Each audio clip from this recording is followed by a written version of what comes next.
Winter shopping possibilities বা সম্ভাবনা, এটা অবশ্যই ইস্টবেঙ্গল সংক্রান্ত একটা আলোচনা করব, যেহেতু সামনেই আমাদের একটা উইন্টার উইন্ডো আসছে, যে ফিফা ট্রান্সফার উইন্ডো। যদিও এই উইন্টার উইন্ডো ফ্রি এজেন্ট নিয়ে আমি দেখেছি যে ইস্টবেঙ্গলের যে ম্যাক্সিমাম ইউটিউব কন্টেন্ট ক্রিয়েটার আছে, ম্যাক্সিমাম কেন আমি 100% বলো, সবাই ভুলভাল জানে, কেউ এখনও জেনে উঠতে পারেনি ফ্রি এজেন্টের কনসেপ্টটা। যে কেউ এই অশিক্ষিতদের নিয়ে বেশি কথা বলে লাভ নেই।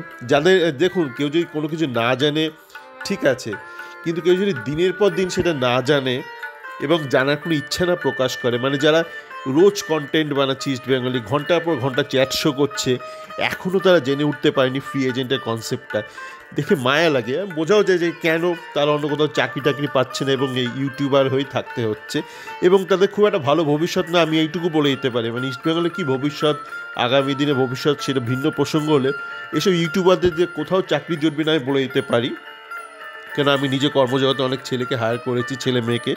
তো এদের যা মানে অ্যাটিটিউড দেখছি, বা অ্যাপটিটিউড দুটোই বলতে পারেন, এই যে এখনও এরা ফ্রি এজেন্ট কনসেপ্টটা জেনে উঠতে পারেনি, এর থেকেই বোঝা যায় কেন ওদের চাকরি চলে গেছে, বা ভালো চাকরি পাচ্ছে না, বা কেন এখনও এই ইস্টবেঙ্গলে খালি কন্টেন্ট বানাতে হচ্ছে দিনরাত ঘন্টার পর ঘন্টা।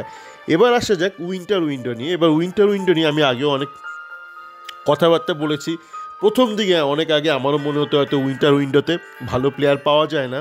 তো পরবর্তীকালে যেটা আমি নিজে উপলব্ধি করলাম, মানে এই যে বললাম না, সবাই তো জেনে জন্মায় না, এই বেঁচে থাকতে থাকতে আমরা জানার চেষ্টা করি। যেটা আমি পরবর্তীকালে বুঝলাম যে সোভিয়েত ইউনিয়নে যে পুরনো দেশগুলো ছিল, যারা সোভিয়েত ইউনিয়নের অন্তর্গত ছিল, সেই সব দেশগুলোতে কিন্তু ডিসেম্বরেই লিগ শেষ হয়ে যায় এবং সিজন শেষ হয়ে যায়, এবং প্রচুর প্লেয়ার সেসব দেশ থেকে ফ্রি এজেন্ট হয়ে যায়।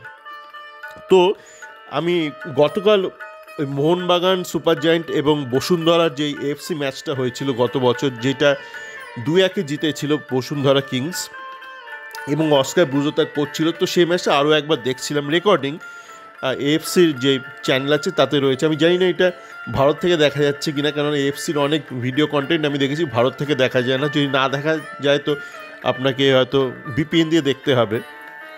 আমি যেহেতু এই মুহূর্তে বাইরে আছি তাই অসুবিধা নেই। তো আমি দেখছিলাম তার কারণ হচ্ছে ওই বসুন্ধরার ওই স্কোয়াডটাতে যে 44 নম্বর যে সেন্টার ব্যাক ববুর বেক, ও কিন্তু উজবেক প্লেয়ার, এবং ও কিন্তু এই মুহূর্তে রয়েছে উজবেকিস্তানের একটা বড় একটা ক্লাবে, বুনিয়দকার ক্লাব।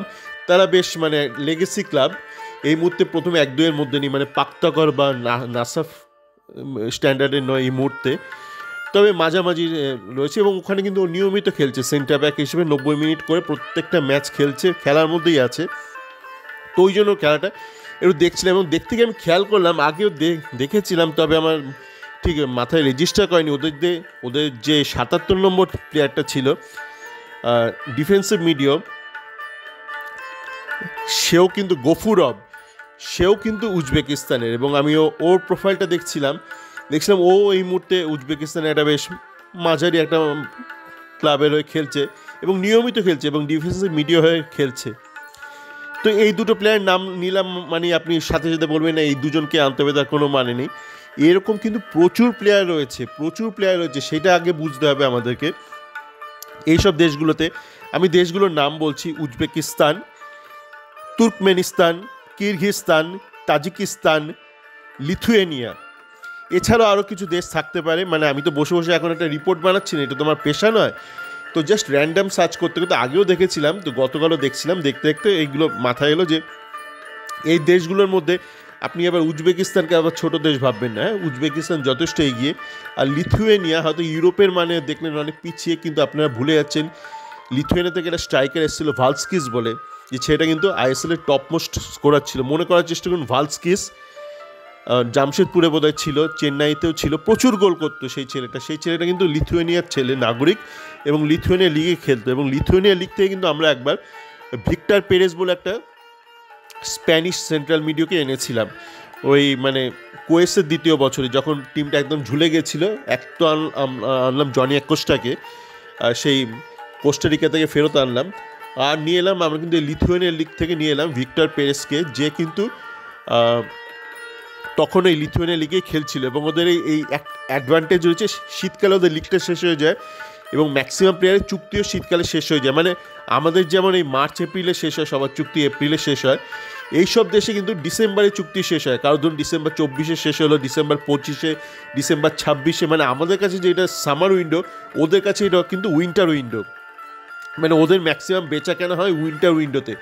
এবং এখানে আপনি তারপর আমি দেখছিলাম মানে লিথুয়েনিয়ার যে টপ দুটো ক্লাব রয়েছে এই মুহূর্তে লিগে, যে টপ ক্লাবটা সে অনেকটা এগিয়ে রয়েছে বাকিদের থেকে, দ্বিতীয় ক্লাবটা একটু পিছিয়ে, বাকিরা আরও অনেকটা পিছিয়ে, বাকিদের থার্ড ফোর্থের থেকে অনেকটা এগিয়ে। তো এই ক্লাবগুলোতে দেখছিলাম যে প্রথম যে ক্লাবটা রয়েছে এই মুহূর্তে লিথুয়েনিয়া লিগে, তার একটা যে রেগুলার খেলছে একটা যে সেন্টার ব্যাক, সে দেখছিলাম তার ডিসেম্বরে চুক্তি শেষ হয়ে যাচ্ছে। তারপর যে সেকেন্ড ক্লাব, তার যে দেখলাম দুটো ডিফেন্সিভ মিডিয়া ছেলে, তাদের দেখলাম চুক্তি শেষ হয়ে যাচ্ছে ডিসেম্বর 24-এ, মানে বেসিক্যালি এরা সব ফ্রি এজেন্ট। এবং আপনি এদেরকে কিন্তু এই মুহূর্তে উইন্টার উইন্ডোতে খুব সস্তায় পেয়ে যাবেন, কেন এদের রেট খুব কম এবং এরা যথেষ্ট ভালো প্লেয়ার। এদেরকে আপনি আবার কিন্তু সামারে পাবেন না। কেন পাবেন না? কেন ওদের সাইকেলটা হচ্ছে উইন্টার টু উইন্টার, আমাদের হচ্ছে সামার টু সামার, মানে পৃথিবীর বেশিরভাগ দেশে হচ্ছে সামার টু সামার, আর এইসব এক্স সোভিয়েত ইউনিয়ন দেশে কিন্তু উইন্টার টু উইন্টার। তো আপনার সামার আস্তে আস্তে ওরা কিন্তু সব বুকড হয়ে থাকবে, মানে ওরা কেউ বসে থাকবে না, মানে কোনো না কোনো এই ধরনের দেশে এরা চাকরিটা পেয়ে যাবে, মানে লিথুয়েনিয়া লিগ হোক বা উজবেক লিগ হোক, এরা আবার এনগেজড হয়ে যাবে। আর এই যে আমাদের কোনো একটা টিমের সঙ্গে আমাদের খেলা রয়েছে না এফসিতে পরের রাউন্ডে, সেই টিমটা নিয়ে তো অনেকে ভয় কাঁপছে, কিন্তু সেই টিমটা হচ্ছে এরকমই কোনো একটা দেশ, মানে তাজিকিস্তান না কিরগিস্তানে কোনো একটা স্থান, মানে হচ্ছে রাশিয়ার কোনো একটা দেশ, এবং সেটা হচ্ছে সেখানকার সব স্থানীয় প্লেয়াররা খেলছে, তাদেরকে নিয়ে আমরা ভয় কাঁপছি, অথচ সেই প্লেয়ারদেরকে আমরা আনতে ভয় পাচ্ছি। সেই প্লেয়ার আপনি নাই আনুন, আপনি উজবেকিস্তান থেকে প্লেয়ার নিয়ে আনুন।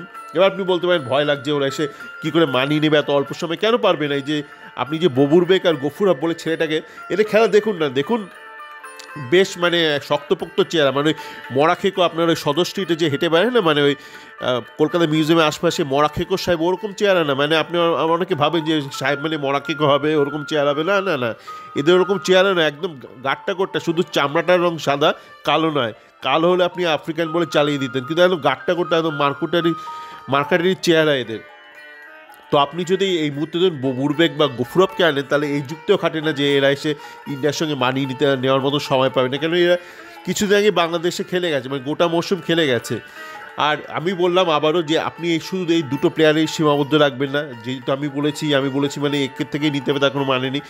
এই যে প্রত্যেকটা দেশ বললাম, এরকম দেশে কিন্তু প্রচুর প্লেয়ার রয়েছে, এবং এইটা হচ্ছে বেস্ট টাইম। মানে আপনি যদি সামারে ধরুন 200 টাকা খরচ করে কিছু খাজা মাল তুলে আনেন, এখন আপনি 100 টাকা খরচ করে কিন্তু ওই মানে ওর থেকে অনেক উৎকৃষ্ট মাল পাবেন।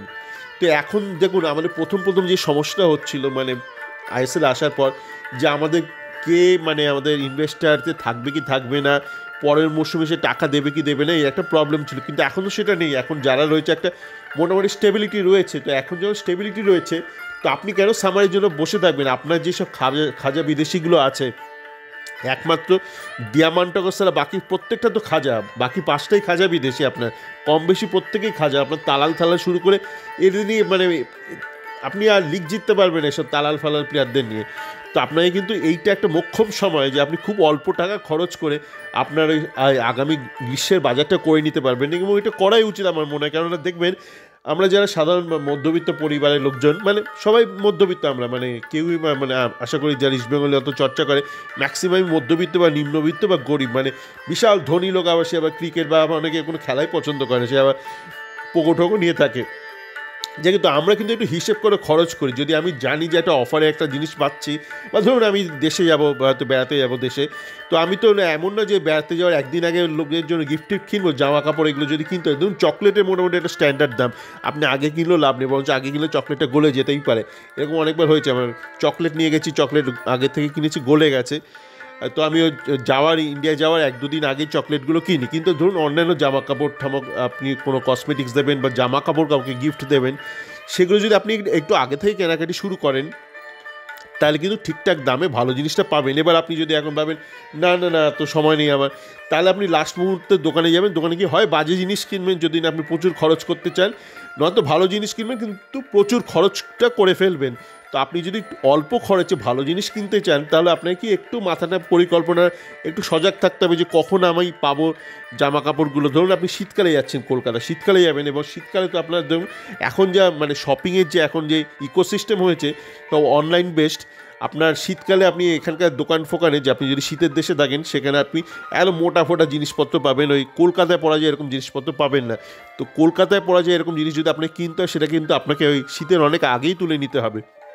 মানে দোকানগুলোতে অত জায়গা রাখে না, মানে আপনি দোকানে শীতকালে গিয়ে আপনি ওই হালকা জামা কাপড় পাবেন না, নিজের জন্য পাবেন না, সেটা আপনাকে অনলাইনে কিনতে হবে হয়তো, বা লিমিটেড অপশানস থাকে। তো এইটা ব্যাপারটা হচ্ছে, মোদ্দা কথা হচ্ছে এইটা, ইস্টবেঙ্গলকে কিন্তু একটু পরিকল্পনা করে খরচ করতে হবে। ওই সামারের জন্য বসে থাকলে কিন্তু এই ভালো ছেলেগুলোকে পাবে না, যাদেরকে ওরা কিন্তু এই মুহূর্তে উইন্টার উইন্ডোতে পেয়ে যাবে, এবং উইন্টার এই মুহূর্তেই দাওটা মারতে হবে।